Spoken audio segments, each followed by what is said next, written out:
सखी सहेली। सखी सहेली कार्यक्रम में सभी सखियों और सखाओं को मंदाकिनी जोशी और दीपा का नमस्कार। कैसी हैं दीपा जी? बिल्कुल ठीक है। और एक और नमस्कार जोड़ना चाहते हैं हम। कैसे? हेल्दी नमस्कार। हाँ बिल्कुल, ये जरूरी है ना? हाँ। ताकि हमारा जो सखी सहेली का ये परिवार है सब खुश रहें, स्वस्थ रहें, खुशहाल रहें और कार्यक्रम भी उसी खुशी के साथ, उसी शिद्दत के साथ सुनते रहें जिस शिद्दत के साथ हम इस कार्यक्रम को लेकर आते हैं जी, है ना? अच्छा, एक प्रश्न का जवाब दीजिए। हाँ शुरुआत में ही प्रश्न। भाई प्रश्न तो देखिए हर वक्त जहन में रहते ही हैं, है ना? ये बात हम घर से बाहर निकलते हैं तो हजारों प्रश्न कौनते हैं। सुबह से लेकर शाम तक हमारे दिमाग में कितने विचार आते हैं, कितने प्रश्न आते हैं, कितने सवाल जो हम करते रहते हैं, कभी खुद से कभी सामने वाले से। तो आज सामने वाले का मौका है। हाँ, आज आपका मौका है ना। तो मेरा जो प्रश्न है वो ये है आपसे कि आप एक स्त्री हैं, ठीक है? तो स्त्री की कोई एक विशेषता बताइए मुझे। मंदाकिनी जी, स्त्री होना ही अपने आप में बहुत बड़ी विशेषता है ना? स्त्री खुद में ही विशेष है, क्योंकि जितना भी कुदरत ने धरती पर निर्माण किया है उन सब में अगर आप देखें तो स्त्री सबसे खास है। बिल्कुल। और स्त्री की रचना भी इसलिए की गई है कि वो धरती को विशेष बनाए, क्योंकि खुद खास है ना। क्या बात है, क्या बात है। तो आपने तो 100 में से 100 नंबर हासिल कर लिए हैं। क्या खूबसूरत जवाब दिया आपने। बहुत। अब जब 100 में से 100 मिल गए तो एक सवाल आप पे भी छोड़ दे। अरे क्या बात है, मुझे लगता है कि मैं पास हो भी पाऊंगी कि नहीं। अरे आप भी 100 में से 100 लाएंगी। चलिए पूछिए। अच्छा ये बताइए, एक महिला दूसरे महिला में क्या विशेषता खोजती है? ये तो बड़ा अटपटा सा सवाल है। क्या एक महिला दूसरी महिला में कोई विशेषता खोजती है? मुझे लगता है कि एक महिला चाहती है कि उसे वैसे ही स्वीकार किया जाए जैसी वो है। बिल्कुल सही कहा आपने। वैसे ही बहुत कठिन प्रश्न है देखा जाए तो, कि एक महिला दूसरी महिला में क्या विशेषता खोजती है। मुझे भी लगता है दीपा जी कि एक महिला दूसरी महिला में ये चाहती है कि उसे वैसे ही स्वीकार किया जाए जैसी कि वो है। जी, है ना? यानी बेकार के तानों से, फिजूल के हस्तक्षेप से, उसके रहन सहन पर टीका टिप्पणी करने वालों से वो उन सभी लोगों को नापसंद करती है। फिर चाहे वो स्त्री हो चाहे वो पुरुष हो। तो यानी एक महिला दूसरी महिला से सम्मान की उम्मीद करती है, ठीक वैसे ही जैसा एक राजा दूसरे राजा से उम्मीद करता है। बिल्कुल। क्या बात कह दी आपने। चलिए आपको भी 100 में से 100। अरे वाह, क्या बात है। अब तो फिर इस वक्त क्या उम्मीद की जा रही है? हाँ, मुझे आपसे उम्मीद ये है कि आप पहले तो ये बताएंगी कि आज हम किन किन विषयों पर बातचीत करेंगे, और उसके बाद एक प्यारा सा गीत हमारी सभी सखियों और सखाओं को सुनवाएंगी। चलिए, तो गीत से पहले बता दें कि आज हम बात कर रहेंगे कथनी नहीं करनी। तो उस पर बहुत सारे हमारे श्रोताओं ने बहुत अच्छे अच्छे संदेश भेजे हैं, तो वो भी हम पढ़ेंगे। और जिन्होंने नहीं अभी तक शामिल हुए तो वो भी अब हमारे फेसबुक पेज पर आ जाए और अपनी जो विचार साझा करें। और इसके बाद है सुनहरा भविष्य अगर बनाना है हमें तो फाइनेंशियल प्लानिंग आज करनी होगी, तब हम कहीं जाके कल अपना सुनहरा बना सकते हैं। और नौसेना में महिलाओं की भागीदारी कितनी है और कितनी महत्वपूर्ण हो गई है। जी बिल्कुल, क्योंकि रोजगार के अवसर वहाँ पर भी उपलब्ध है महिलाओं के लिए, अगर हम नौसेना की बात करते हैं तो। आज बहुत महत्वपूर्ण विषयों पर हम बातचीत करेंगे दीपा। बिल्कुल, बहुत सारी अच्छी अच्छी बातें होने वाली हैं। तो आज हम बात कर रहे हैं महिलाओं की हस्ती की और उनकी विशेषताओं की। तो देखिए, विशेषता लिए हुए वो कहाँ कहाँ नहीं आज अपना जो महत्वपूर्ण भूमिका निभा रही हैं। हर जगह उन्होंने जल भी ले लिया, उन्होंने थल भी ले लिया, और उन्होंने वायु भी ले लिया। यानी वो आकाश की सैर पर भी निकल पड़ी हैं, है ना? बिल्कुल। तो कहाँ नहीं है ना? इस जमीन से आसमां तक मैं ही मैं हूँ, मैं ही मैं हूँ।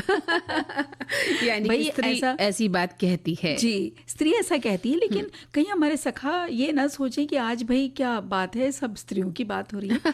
लेकिन ऐसा नहीं है, क्योंकि उनका सपोर्ट है, इसलिए महिलाएं इतना कुछ कर पाती। इसमें ऐसा सोचने की कोई बात ही नहीं कि हमारे साथी जो सखा लोग बुरा मान जाएंगे कि हम सखियां सिर्फ अपनी अपनी तारीफ कर रही हैं। सबका अपना एक स्थान है, सबकी अपनी एक जगह है। स्त्री अपनी जगह है, पुरुष अपनी जगह है, और एक दूसरे के बगैर ये जो कायनात है वो अधूरी है ना। लेकिन हम बात कर रहे थे कि भी उनकी भागीदारी कहाँ कहाँ है। तो चूंकि आज नौसेना दिवस है तो हम ये बात करना चाहते हैं कि नौसेना में भी महिलाओं की भागीदारी हो चुकी है और बहुत लंबे समय से वहाँ पर भी वो काम कर रही हैं। जी बिल्कुल।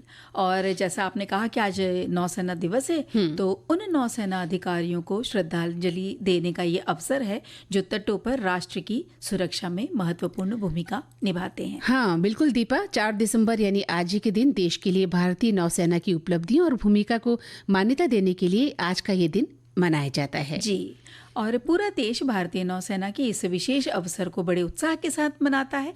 देश की समुद्री सीमाओं की रक्षा करने और इसकी सुरक्षा सुनिश्चित करने में भारतीय नौसेना को जो उनकी वीरतापूर्ण प्रयास है और बलिदानों का सम्मान करने के लिए भारतीय नौसेना दिवस ये हम मनाते हैं। और इस दिन भारत की विशाल जो तट है, तट रेखा की रक्षा करने, समुद्री व्यापार मार्गों की निगरानी करने और प्राकृतिक जो आपदाएं हैं और मानवीय संकट के समय सहायता प्रदान करने में भारतीय नौसेना के महत्व पर भी प्रकाश डाला जाता है आज ही के दिन। बिल्कुल।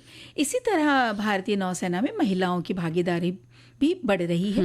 भारतीय नौसेना में अधिकारियों के रूप में महिलाओं की भर्ती वर्ष 1991 से शुरू हो गई थी। हाँ। और तब से भारतीय नौसेना ने धीरे धीरे एनडीए के माध्यम से भर्ती सहित सभी शाखाओं को महिला अधिकारियों के लिए खोल दिया है। बिल्कुल सही कह रही हैं दीपा आप। और वर्ष 1992 की अगर हम बात करें तो महिलाओं को केवल सशस्त्र सेना मेडिकल कोर में भर्ती किया जाता था 1992 तक। जुलाई 1992 से नौसेना ने महिलाओं को नौसेना की कुछ चुनी हुई शाखाओं में अल्पकालिक कमीशन अफसर के रूप में भी भर्ती करना शुरू कर दिया था। जी, ये हम बात जैसे ये कर रहे हैं ना आज की 90 के दशक की, लेकिन अगर थोड़ा सा पुराना देखें ना तो ब्रिटिश राज्य के समय नर्सिंग का जो केयरिंग का जो जरूरत होती थी उस वक्त जब युद्ध होते थे, प्रथम विश्व युद्ध और द्वितीय विश्व युद्ध, तो तब वहाँ पर भी हमारी महिलाओं ने बहुत अच्छा काम किया, बहुत महत्वपूर्ण योगदान दिया। उनमें कई नाम आते हैं जैसे SL कौला, नूर इनायत खां और कल्याणी सेन। इन्हें नर्सिंग और केयरिंग की सेवा के लिए रखा जाता था। बिल्कुल बिल्कुल, बहुत महत्वपूर्ण नाम आपने लिए हैं जिनका जिक्र होना बहुत जरूरी है, क्योंकि अक्सर हम नौसेना के बारे में तो जानते हैं लेकिन वहाँ महिलाएं किस तरह से पहुंची हैं, हाँ, वो जानना भी बेहद जरूरी है। और जो यंग जनरेशन है, जो युवा लड़कियां हैं, अगर वो इस क्षेत्र में जाना चाहती हैं तो उन्हें पता होना चाहिए कि वहाँ उनके लिए पूरा खुला स्थान है, एक खुला आसमान है उनके लिए, खुला समुद्र है उनके लिए, जहां वो जा सकती हैं। तो भारतीय नौसेना की हम बात कर रहे हैं, वहां 2018 में 6% और 2020 तक 3 अधिकारियों के पास लेफ्टिनेंट जनरल या समकक्ष रैंक के लोग थे और ये सभी चिकित्सा सेवाओं में थी। जी, और इंडियन नेवी में अधिकारी अग्निवीरों की भर्ती में, अग्निवीर जो अभी योजना है उसकी भर्ती में 20% सीटें महिला कैंडिडेट्स के लिए आरक्षित हैं। वर्तमान में भारतीय नौसेना में 550 के करीब महिला अधिकारी अलग अलग पदों पर पोस्टेड हैं। बिल्कुल सही कह रही हैं आप। और इंडियन नेवी की बात हम कर रहे हैं तो लड़कियों की entry engineer, mechanic, communications department, medical assistant और नाविक जैसे कई पोस्ट वहाँ पर हैं।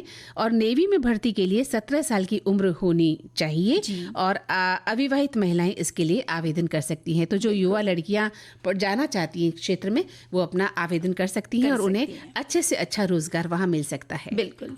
और भारतीय नौसेना महिलाओं को विधि अधिकारी के रूप में देश की सेवा करने का एक शानदार अवसर प्रदान करती है।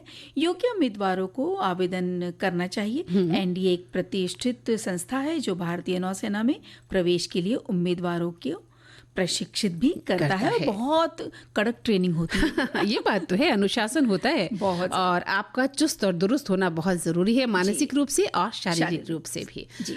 अनुशासन का नाम ही है नेवी, है ना, एयरफोर्स, मिलिट्री, जहाँ पर अनुशासन के बगैर आप कुछ भी हासिल नहीं कर सकते हैं। बिल्कुल सही कहा। और जब हम बात कर रहे हैं आज नौसेना की, तो हम बात करते हैं दीपा कि 2010 में रक्षा सचिव ने प्रतिबंध कुछ हटा दिए थे जो महिलाओं को पनडुब्बियों पनडुब्बियों पर सेवा करने से रोकना था। मतलब उससे पहले वो पनडुब्बी सेवा नहीं कर सकती थी।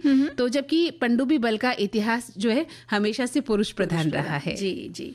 जबकि मंदाकिनी जी, नॉरफॉक और वर्जीनिया अमेरिकी नौसेना में महिला अधिकारी पिछले 10 वर्षों से, उससे भी अधिक शायद, पनडुब्बी बल में विभिन्न मंचों पर वो सेवाएं दे रही थी। लेकिन अब चूंकि हमारे यहाँ भी आपके लिए मैदान खुला है और महिलाएं पनडुब्बी सेवा में भी अपना स्थान दे सकती हैं। बिल्कुल। और जैसे हम बात कर रहे थे कि महिलाओं ने कई अलग अलग रूपों में भारतीय नौसेना में भी काम किया और उसका इतिहास बहुत पुराना है। जैसे हमने प्रथम और द्वितीय विश्व युद्ध की बात की, तो आज़ाद हिंद फौज में भी रानी झांसी रेजिमेंट थी, वहाँ पे भी स्त्रियां थीं। लक्ष्मी स्वामीनाथन, जानकी देवर, तो इनका बहुत महत्वपूर्ण बिल्कुल योगदान रहा। बिल्कुल। फिर भारतीय नौदल में डॉक्टर बारबरा घोष ये कमांडर पद पर रही हैं। फिर लेफ्टिनेंट नवजोत कौर को पहला महिला अधिकारी के तौर पर मध्य हिंद सागर में तैनात किया गया था। और इसी तरह लेफ्टिनेंट करिश्मा शिरवड़े को भी, इनका नाम भी उल्लेखनीय है। बिल्कुल है। फिर बहुत प्रसिद्ध है नाविका सागर परिक्रमा, जो पूरे चक्कर लिया था सिर्फ 6 महिलाओं ने 2017-2018 में महासागर का। तो ये इसमें जो परिक्रमा ली थी, इसमें जो शामिल है महिलाएं, उनका नाम है वर्तिका जोशी, स्वाति प्राथापल्ली, प्रतिभा जामवाल, प्रायल गुप्ता, ऐश्वर्या बोड़ापत्ती और विजया देवी। बिल्कुल। और हाल ही में ये दूसरे नाविका सागर परिक्रमा भी हो रही है, तारिणी नाम है। तो ये लेफ्टिनेंट कमांडर दिलना के और रूपा ए, सिर्फ दो महिला अधिकारी इस परिक्रमा को कर रही हैं। बहुत बड़ी बात है और एक बहुत हिम्मत की बात है। सबसे बड़ी बात कि जिन महिलाओं को कमजोर समझा जाता है, वो कमजोर है नहीं, वो मानसिक रूप से, आत्मिक रूप से, हर तरह से मजबूत है। बस जरूरत है दीपा उस शक्ति को पहचानने की। और देखिए कितना मुश्किल होता है, कितने विकट स्थितियां आती होंगी। पानी में है आप, कहीं से कोई तुरंत आपको सहायता नहीं मिलेगी, लेकिन अपने आत्मबल की वजह से, अपने हौसले की वजह से आप उड़ान भर सकती हैं और समुद्र की यात्रा तय कर सकती हैं। तो जो युवा महिलाएं इस क्षेत्र में जाना चाहती हैं, वो अपनी जो है परीक्षा खुद कर सकती हैं कि क्या वो इतनी हिम्मत रखती हैं। अगर हाँ तो बहुत अच्छी बात है, और अगर हिम्मत नहीं है तो भी हिम्मत लाइए। बिल्कुल। और भी क्षेत्र है जहाँ पर हम आगे बढ़ सकते हैं। बिल्कुल। लेकिन अगर नौसेना में आप जाना चाहती हैं तो निश्चित रूप से आपके लिए द्वार खुले हैं। जी। तो दीपा जी, अब आप कहेंगी कि फिर मैं आपसे एक प्रश्न पूछ रही हूँ। आज तो लगता है प्रश्नों के ही है ना, आज आपकी परीक्षा की घड़ी है ये। बहुत बहुत दिनों के बाद मिलते हैं ना, हाँ, इसीलिए। लेकिन एक बहुत साधारण सी बात है, मैं एक सिंपल सा सवाल पूछना चाह रही थी कि क्या आपको भी कभी भविष्य की चिंता सताती है? क्या भविष्य सुरक्षित रखने के लिए आप भी कोई फाइनेंशियल प्लानिंग करती हैं? देखिए, ये किसको नहीं होता है ऐसा कि भविष्य की चिंता, सभी को होती है ना। और हर इंसान को ये चिंता तो सताती ही है। और कैसा होगा कल हमारा, क्या हम उसके किस तरह से हम आगे बढ़ेंगे, कैसे हमारी सुख समृद्धि की जो हम सोच रखते हैं वो कैसे पूरी होगी। तो इस पे एक सोच तो आता है ना। हाँ। तो आज के समय में क्या है कि बच्चों की परवरिश और उसकी पढ़ाई लिखाई की बात करें तो काफ़ी मेहनत और खर्चे वाला ही काम है। स्कूल कॉलेज की आसमान छूती जो फीस है, उसके चलते आप अपने बच्चों को किस तरह शिक्षा दे पाते हैं, ये काम भी तो कम चुनौतीपूर्ण नहीं है ना? जी बिल्कुल, जाहिर है। और आपको अपनी सैलरी और इससे हुई जो बचत, जो पैसे हैं, उससे ही घर चलाना है, जो भी बचत आप कर रहे हैं। लेकिन अपने और बच्चों के भविष्य के लिए अभी से हम प्लान करके चलें तो बहुत अच्छा है, ताकि आगे जो भविष्य है उसमें हमें कोई परेशानी ना आए। बिल्कुल सही कह रही हैं आप। और अपने सुनहरे भविष्य के लिए जो फाइनेंशियल प्लानिंग है वो भी हमें समय रहते कर लेनी चाहिए। जी। और इसमें क्या है कि लिक्विडिटी है, जैसे फ्लेक्सिबल और बेस्ट रिटर्न्स का जो होना है वो बेहद ज़रूरी हो जाता है। बिल्कुल। और फिर किसी योजना में धन लगाइए, आने वाले समय में आप अच्छा वक्त बिता सकते हैं। बिल्कुल बिल्कुल। और बच्चों के भविष्य के लिए आप जो योजना बना रहे हैं उसमें ध्यान रखिए कि आपका खर्च कितना आप कर सकते हैं और कितनी आपको बचत उसमें करनी है। और साथ ही एक बात और है कि हम अक्सर क्या करते हैं, कर्ज ले लेते हैं। जी। उस कर्ज लेने से अपने आप को हमें बचाना है ना? बिल्कुल। सेविंग प्लान खरीदें, जो सेविंग प्लान है वो आप खरीद सकते हैं। अलग अलग लक्ष्यों के लिए पैसे बचाने के लिए अलग अलग विकल्प हम तलाश सकते हैं और अपनी सेविंग को अनुशासित तरीके से हम प्राप्त कर सकते हैं। एक लंबी अवधि की हमें सेविंग प्लानिंग करने की आवश्यकता होती है। बिल्कुल। और जब तक उन दायित्वों को पूरा करने का समय ना आ जाए तब तक वो जो फंड है उसको एक्सेस नहीं करना चाहिए, वो उतना ही रखें। बिल्कुल। और जो शॉर्ट टर्म लिक्विड इंस्ट्रूमेंट्स हैं उनके लिए हमें थोड़ा कम पैसे अलग से भी रखने चाहिए। बिल्कुल, बिल्कुल। और इस तरह क्या होता है सखियों और सखाओं कि आप अपने परिवार के ज़रूरी खर्चों को प्रभावित किए बिना ज़्यादा से ज़्यादा सेविंग कर सकते हैं। सेविंग्स तो कर ही रहे हैं, लेकिन यहाँ पर मन कर रहा है कि कुछ कहीं पर तो कुछ इन्वेस्ट किया जाए, छोटा सा हमारा समय। बिल्कुल, लेकिन अभी थोड़ा सा वक्त है हमारे पास, हम थोड़ी सी बात और कर सकते हैं। बिल्कुल कर सकते हैं। तो फिर देखिए, जो बात ये जो हुई है ना कि फाइनेंशियल प्लानिंग, सब घूम फिर करके बात ये आती है कि बहुत ज्यादा जरूरी है। बिल्कुल। कि हम कैसे अपने आर्थिक अपने आप को स्वतंत्र कर सकते हैं, हम वित्तीय भविष्य कैसे आगे लेके और जाएं, जीवन की जो अनिश्चितताएं हैं उनसे भी अपने आप को बचा के रख सकते हैं। बिल्कुल। और अब हम महिलाओं से जब बात कर रहे हैं तो ये भी बात कर लेते हैं कि महिलाओं के लिए फाइनेंशियल प्लानिंग में क्या क्या बातें शामिल हो सकती हैं। जैसे कि वित्तीय स्वतंत्रता प्राप्त करना बहुत जरूरी है आज के समय में। ठीक है, सब कुछ समान है, सब अच्छा है, लेकिन अपनी जो आर्थिक जरूरत है, जो भी फाइनेंशियल हमारी इच्छाएं हैं, हम उनको पूरा कर सकते हैं, तो उसके लिए पर्याप्त पैसा हमारे पास होना चाहिए। बिल्कुल। और एक है कि करियर ब्रेक लेना, कि यानी अगर आप करियर ब्रेक लेना चाहती हैं तो आपको इसके लिए योजना भी बनानी चाहिए कि कब और कैसे, किस लिए आप ले रही हैं ये ब्रेक। जी, अगर आप कामकाजी, हाँ, अगर आप नौकरी पेशा है तभी हाँ। तब ये बात। और जो आपात स्थिति है उसके लिए भी हमें जीवन को तैयार रखना चाहिए, क्योंकि जीवन में अनिश्चितताएं कभी भी आ सकती हैं। तो आपात स्थिति यानी बुरे वक्त के लिए आपको हमेशा तैयार रहना चाहिए। बिल्कुल, वो बहुत ज्यादा जरूरी है। हाँ। और इन बातों को ध्यान रखते हुए मंजरी जी, मंदाकिनी जी, क्योंकि मंजरी पहले से आती है ना, तो नाम एक मिला जुला सा भी नाम है। पर मुझे अच्छा लगा, आपने मेरा नया नाम, हमारे श्रोताओं ने भी मेरा एक नया नाम रख दिया है। हाँ? आपने भी रख दिया तो क्या दिक्कत है। तो बात ये हो रही थी मंदाकिनी जी कि महिलाएं अपनी आर्थिक स्वतंत्रता और सुरक्षा के लिए फाइनेंशियल प्लानिंग कैसे करें। ठीक है, हम कंधे से कंधा मिला के चल रहे हैं, ये सारी बातें होती है कि हम पुरुषों के साथ कंधे से कंधा मिला के चल रहे हैं और हम कहीं पीछे नहीं है। हम अपने करियर के साथ बचत का भी ध्यान रखते हैं, हम निवेश का भी ध्यान रखते हैं, लेकिन क्या क्या किया जा सकता है, इस पर ध्यान रखना, गौर करना बहुत ज़रूरी है।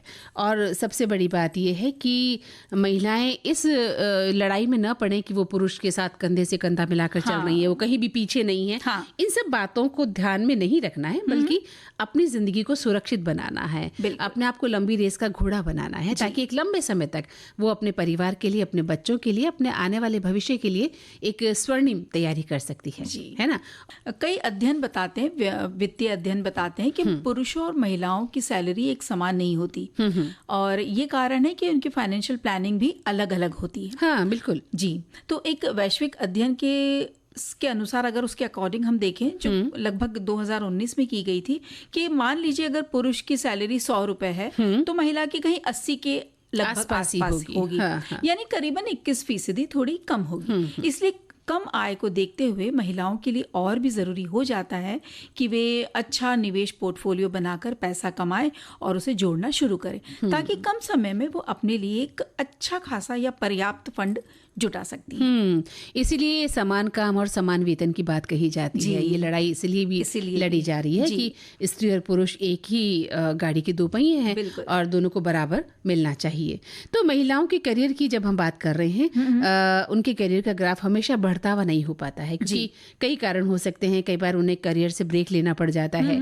कुछ महिलाएं शादी के बाद नौकरी छोड़ देती हैं, कुछ प्रेगनेंसी के दौरान छोड़ देती हैं, या कुछ के जो घर के लोग हैं वो पसंद ही नहीं करते कि स्त्री काम पर जाए, है ना, ऐसा भी तो होता है, और उसे घर पर बैठा देते हैं। तो इससे उनका करियर, उनकी ग्रोथ, उनकी आय, सभी चीजें जो है प्रभावित होती हैं। जी। अपने रिटायरमेंट के लिए पैसा इकट्ठा करने का जो लक्ष्य रखा है वो भी प्रभावित हो सकता है। बिल्कुल। तो इस अंतर को कम करना हो या खत्म ही करना हो, तो निवेश की बेहतर प्लानिंग करना बहुत ज़रूरी है। और अगर रिटायरमेंट की बात हम कर रहे हैं तो रिटायरमेंट के लिए पैसा जोड़ने के अलावा नौकरी छूट जाने जैसी जो आपातकालीन स्थितियां हैं उसके लिए भी हमें तैयार रहना चाहिए जी। और ये जो इमरजेंसी फंड है दीपा, आपके कम से कम 6 महीने के वेतन के बराबर होना चाहिए, और इससे क्या होगा कि बुरे वक्त में आपको मदद मिल सकती है। यानी कि अगर हम कभी सोच रहे हैं कि हमें ये नौकरी छोड़नी है या हम किसी व्यापार को शुरू करना चाहते हैं या स्टार्टअप, तो पहले आपके पास 6 महीने जितना पैसा होना होना चाहिए ताकि आप 6 महीने तक अपनी रोजी रोटी, अपना घर परिवार, अपने बच्चों का पालन पोषण कर सकें। जी, है ना? तो ये बहुत जरूरी बात है, क्योंकि अगर आपने अचानक नौकरी छोड़ दी और आपके पास भविष्य की कोई योजना ही नहीं है, आपके पास पैसा नहीं है, तो आप और आपका परिवार कहाँ जाएंगे? बिल्कुल, है ना? इसलिए ये आपको बात बहुत ही ध्यान में रखनी चाहिए कि आपके 6 महीने आपके पास हो कम से कम, जब आप अपने घर की रोजी रोटी जिसे कहते हैं चला सके। जी, और बचत या निवेश के साथ ये भी जरूरी है कि हम अपने खर्च का भी हिसाब रखें। हाँ, अब ये नहीं है कि हम सिर्फ बचत ही बचत कर रहे हैं, भाई खर्च कितना कर रहे हैं ये देखना भी बहुत जरूरी है, क्योंकि महिलाओं के खर्च और जो पुरुष हैं हमारे घर के, उनकी जरूरत दोनों की अलग होती है। अब देखने में ये आता है कि महिलाएं ज्यादा खर्चा करती हैं लेकिन देखिए बहुत सारी चीजें हैं ना, घर का भी देखना है, उन्हें खुद का भी देखना है, बच्चों की जो ख्वाहिशें हैं, जरूरत है, उसे भी पूरी करनी होती है। तो इस वजह से उनके सामने अलग अलग जो कहते हैं ना फाइनेंशियल चुनौतियां जो होती हैं वो भी अलग अलग आती हैं। तो खर्च के हिसाब रखने से हमें अपने बचत का अंदाजा लगाना आसान हो जाता है और हम ज्यादा बचत कर सकते हैं। तो आप खर्चे भी जी हर महीने की अगर हम नहीं लिख सकते तो किसी एक महीने खर्च लिख के रख लें, तो पता चल जाता है हमारा बेसिक कितना है, हम कितना खर्च करते हैं और हमें कितना कम या ज्यादा अपने आप का अपनी जो आदतें हैं उनको बदलना है ना।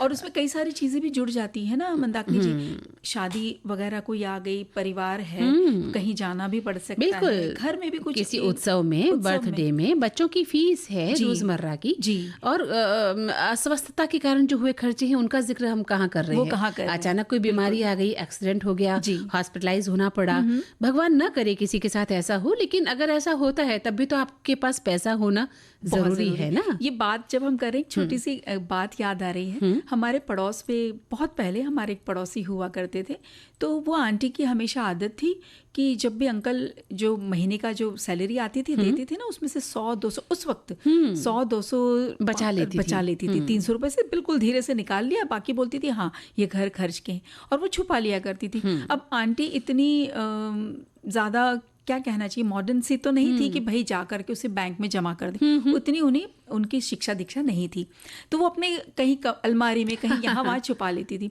कुछ साल के बाद जब उनके बेटे की इंजीनियरिंग में उसमें दाखिला मिला, तो इतनी उनकी आर्थिक स्थिति नहीं थी कि उसके लिए फीस जुटा सके। बड़ी फीस जैसे तैसे अंकल ने जुटा दी, लेकिन अब किताबें वो भी बहुत महंगी आती हैं। तब आंटी वो जो 100-200 चुराए हुए जो पैसे थे ना, वो रकम वो निकाल के उनके बेटे को देती थी। ये सब हम लोगों ने देखा बचपन में कि कहाँ कैसे देखिए कब उनका बचाया हुआ पैसा कहाँ काम, यानी बूंद बूंद जो बचत उन्होंने की वो किस रूप में काम आई है ना, ये हमें सीखना होगा। इसका मतलब ये भी नहीं कि आप खर्चा न करें, आप अपने मन को महसूस कर रखें, ऐसी बात नहीं है। जो जरूरी है वो खर्चे होने बहुत जरूरी है, लेकिन फिजूल खर्ची ना करें या अत्यधिक खर्च करने की जो हमारी आदत है वो खराब है। और जब बात चल रही थी रिटायरमेंट की, तो उसकी प्लानिंग करना भी दीपा बहुत जरूरी हो जाता है, क्योंकि जीवन में अंततः सबका जो साथ है वो छूट जाता है, जीवन साथी का भी। और ऐसे में अगर आप अकेले रह जाते हैं तो कैसे अपने भविष्य को सुरक्षित रख सकते हैं, ये समझकर आपको वित्तीय निर्णय लेना बहुत जरूरी हो जाता है। बिल्कुल, और हेल्थ इंश्योरेंस लेना बहुत अच्छा रहता है। बहुत कहते हैं ये जितने भी एक्सपर्ट्स हैं वो ये बताते हैं कि अगर कोई महिला या पुरुष सिंगल है तो उस वक्त आपको ये लॉन्ग टर्म हेल्थ इंश्योरेंस यानी केयर इंश्योरेंस लेना बहुत अच्छा एक विकल्प है। ऐसा हो सकता है कि उम्र दराज होने के बाद आपको इसकी जरूरत पड़े, खास तौर पर तब जब आपकी देखभाल के लिए कोई आपके आसपास मौजूद नहीं हो। हालांकि इसे लॉन्ग टर्म हेल्थ इंश्योरेंस की प्रीमियम की कीमत बहुत ज्यादा होती है, लेकिन इसे जितनी जल्दी आप ले लेंगे उतना कम ये जो कीमत जो उसकी है ना, कम कीमत में ये मिल सकती है आपको। बिल्कुल, और इसके अलावा बहुत सारी चीज़ें हैं, जैसे कि आप पीपीएफ है, पब्लिक प्रोविडेंट फंड है, म्यूचुअल फंड है या आरडी है, वित्तीय सलाहकार से आप मशवरा लें और आसानी से अपना एक फंड तैयार कर सकती हैं, जमा कर सकती हैं और अपना भविष्य सुरक्षित कर सकती हैं, है ना जी। तो श्रोताओं के संदेश आप देख रही हैं लगातार आ रहे हैं। देखिए वो कहते हैं ना, एक ही परिवार के होते तो सोच भी एक सी हो जाती है। जैसे आपने बात कही थी कुछ देर पहले, बूंद बूंद से घड़ा भरता है। हमारे एक श्रोता ने भी कुछ इसी तरह लिख भेजा है कि बचपन में स्कूल में हिंदी विषय में पाठ था, बूंद बूंद से घट भरे। ये एक मुहावरा भी है, अर्थात थोड़ी थोड़ी की गई बचत मुसीबत के समय बहुत संबल बनती है। तो फाइनेंशियली मजबूत होने के लिए हमें थोड़ी थोड़ी बचत करना बहुत ज़रूरी है। यही बचत आगे जाकर बेहद काम आती है। वही उन्होंने बात की है जैसे कि शादी, मकान, बच्चों की पढ़ाई और समय पर काम आने वाली ये सब चीज़ें हमें काम आती है और हमें किसी से मांगने की ज़रूरत नहीं। बिल्कुल सही कहा इन्होंने कि बूंद बूंद से घड़ा भरता है, ये कहावत भी है और हमारे जीवन में कितनी काम आती है ये कहावत, है ना। बिल्कुल। और एक श्रोता लिख रहे हैं कि फाइनेंशियल प्लानिंग प्रक्रिया का एक महत्वपूर्ण कदम है। सबसे पहले तय करें कि आप अपनी संपत्ति बढ़ाने के लिए कितना लोन लेने की योजना बना रहे हैं, जैसे कि कार, घर खरीदना इत्यादि। फिर अपने बच्चों की शिक्षा और शादी के लिए पैसे खर्च करने की समय सीमा कैलकुलेट करें। इसके अलावा अपनी इच्छाओं को भी शामिल करें, जैसे कि छुट्टी की योजना बनाना, उच्च शिक्षा हासिल करना, नया बिजनेस शुरू करना। आखिरकार और सबसे महत्वपूर्ण बात कि अपने रिटायरमेंट के खर्चों के बारे में फैसला करें। इन लंबी अवधि के वित्तीय लक्ष्यों, महंगाई दर और जोखिम उठाने की क्षमता के आधार पर फाइनेंशियल इंस्ट्रूमेंट तैयार करें और अपना निवेश करना सफर जो है वो शुरू करें। बिल्कुल, देखिए कितनी अच्छी बात इन्होंने लिख भेजी है, बहुत अच्छी जानकारी। अच्छा, एक संदेश और आया है कि फाइनेंशियल प्लानिंग बनाना जीवन में हर व्यक्ति के लिए एक उद्देश्य होना चाहिए। ये पैसों के अलग अलग लक्ष्यों के लिए इनकम एलोकेट करना मदद करता है, साथ ही जीवन की एक निश्चित उम्र में वित्तीय स्वतंत्रता सुनिश्चित करता है और वित्तीय संकट या महामारी के दौरान यह स्थिति को समझदारी से संभालने में आपकी मदद करेगा। इसलिए वित्तीय योजना बनाना, सही उम्र में जरूरी कारकों पर विचार करना और अपने जीवन को सुरक्षित रखने का सबसे अच्छा तरीका है। बिल्कुल। एक श्रोता लिख रहे हैं कि आने वाले दिनों को सुनहरा बनाने के लिए बचत का अग्रिम आयोजन करना जरूरी है। गुजराती मुहावरा है, टीपे टीपे सरोवर भराए, मतलब बूंद बूंद से हौज भरा जा सकता है। मैंने भी नौकरी के दौरान इसी राह पर चलते हुए छोटी छोटी बचत करके परिवार के सभी सदस्यों के नाम से अलग अलग अवधि के लिए रिकरिंग खाता खुलवाए थे और इस बचत के जरिए ही मैंने अपना घर बना पाया हूँ। मेरे बड़े भैया कहा करते थे कि की गई बचत आपका बड़ा भाई है, जो मुश्किल परिस्थितियों से बाहर निकालने में हमारे लिए एक लाठी जैसा सहारा बन सकती है। वो ये भी कहते थे कि पैसे की बचत, मिलकत और सोना के गहने ये तुम्हारे 3 बड़े भाई हैं। सगे भाई या समधी मुश्किल में जब साथ न दें तब ये तीनों आपका सहारा बन सकते हैं और काम आ सकते हैं। बहुत सुंदर संदेश। और इसी तरह एक और ये मैसेज आया है कि फाइनेंशियल प्लानिंग से तात्पर्य आपकी इनकम को मैनेज करना है, ताकि मौजूदा खर्चों, भविष्य की जिम्मेदारियों और देनदारियों के लिए फंड एलोकेट किया जा सके और किसी इमरजेंसी की स्थिति में समझदारी से पैसों के लक्ष्यों को पूरा किया जा सके और कंटेंट लाइफ रहते हुए पैसों के लक्ष्यों को समय पर पूरा किया जा सके। बिल्कुल, बहुत अच्छे विचार हमारे श्रोताओं ने हमें लिखे हैं। हाँ जी दीपा जी, तो अब क्या कहेंगे, नहीं तो हमारे श्रोता भी कहेंगे कि भाई इन दोनों सखियों की कथनी और करनी में फर्क है। हम ऐसा बिल्कुल नहीं होने देंगे। हाँ, इसलिए वक्त आ गया है अब इसी विषय पर बात करनी है। बिल्कुल।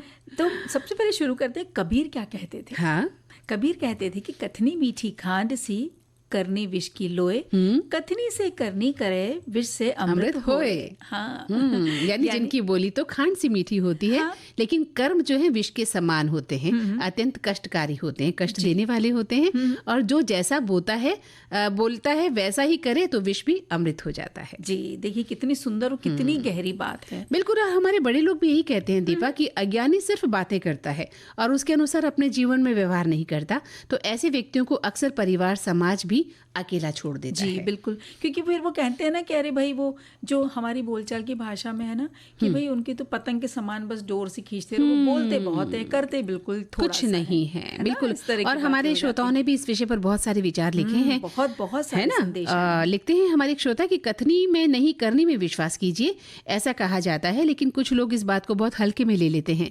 कहने को तो वे बहुत कुछ कह जाएंगे, धरती आसमान एक कर देंगे, लेकिन कहने मात्र से ऐसा नहीं होता। उसके लिए हमें श्रम करना पड़ता है, वित्तीय सहायता की आवश्यकता होती है। ऐसी कोई उनकी प्लानिंग नहीं होती, हवा में तीर चलाते हैं, फिर उस काम के न हो पाने पर उन्हें शर्मिंदा होना पड़ता है, जिसे वे अपनी पराजय नहीं मानते। ऐसे हमेशा पुरुष जो हैं तिरस्कृत होते हैं, भले ही वे घुमा फिरा कर हमें समझा दें, लेकिन समाज की नजरों में वे लापरवाह माने जाते हैं। उनकी कथनी और करनी में अंतर सबको साफ मालूम पड़ जाता है। बिल्कुल। और इसी तरह से एक और ये संदेश आया है कि कथनी और करनी में बहुत अंतर होता है। यह एक पहली भी चलती आ रही है। आजकल के ज़माने में तो इस कहावत का प्रयोग बहुतायत होता है। वैसे ही हम कभी कभी किसी को कह देते हैं कि भाई अमुक कार्य मैं कर दूंगा, और उस कार्य को महीने बीत जाने तक भी वो पूरा नहीं हो पाता। तो कहने का अर्थ यह है कि कहना तो आसान होता है, पर उस पर कार्य करना बहुत मुश्किल होता है। बिल्कुल बिल्कुल। और एक श्रोता लिख रहे हैं कि कथनी और करनी में सदैव अंतर देखा ही गया है। बहुत कम लोग होते हैं जिनकी कथनी और करनी एक जैसी होती है। व्यक्ति अपनी पब्लिसिटी के लिए और अपने आप को बनाए रखने के लिए कई ऐसे काम करता है, उसकी कथनी करनी में स्पष्ट अंतर दिखाई दे जाता है।